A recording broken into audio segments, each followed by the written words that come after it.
Brought to you by Friends Council and Advis. Trustee View, your online governance program for trustees. So we think that the main thing for boards to do is to focus on three levels of work, what we call the fiduciary, the strategic, and the generative, based on Dick Chait's work out of Harvard, Governance as Leadership. And my observation of our schools is that too many boards are stuck at the first level, the fiduciary level, which has everything to do with oversight, committee reports, studying operational issues, oversight on risk management, due diligence work. That's important, but you would not add enough value if that's all you and your board did. So what we encourage in our training of trustees is moving to the strategic level and what Dick Chait calls the generative level, or what I might call the visionary level. So based on this notion that boards are supposed to act and operate on three levels, one question is, well, how do we move a board from where it is to where it needs to be? And this notion of a fiduciary, a strategic, and generative level, for me, suggests an image or a figure of speech of seeing. So at the fiduciary level, boards function in the oversight mode. In the strategic mode, boards function in the foresight mode. And in the generative functioning, boards operate in the insight mode.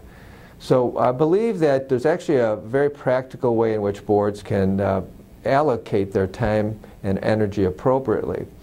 So you could rotate the pattern of your meetings so that each meeting addressed a different level of governance. So let's say your first meeting of the year could be your September meeting, and it could be the fiduciary meeting, where you get your committees to do their work in advance, everyone reads the committee reports, and you discuss the oversight fiduciary obligations of the board at that meeting.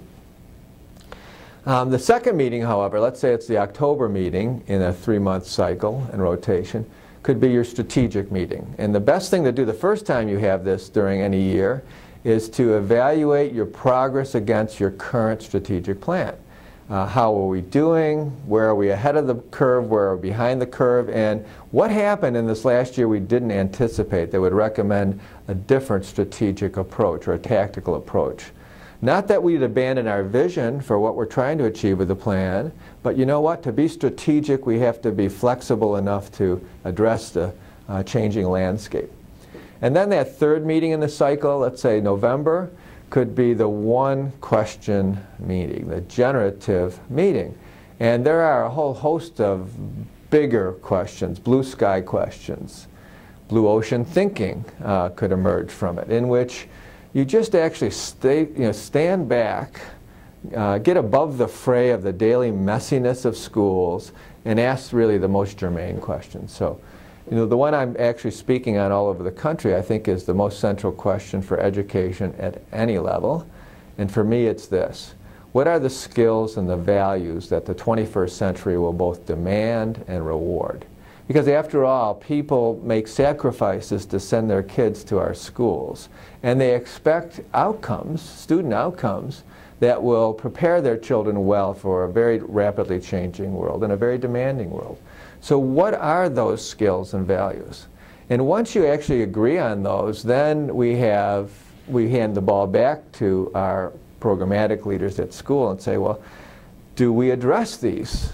Do we address them all thoroughly? Is there kind of K-12 sequencing if you're a K-12 school, so that these particular skills and values are manifest?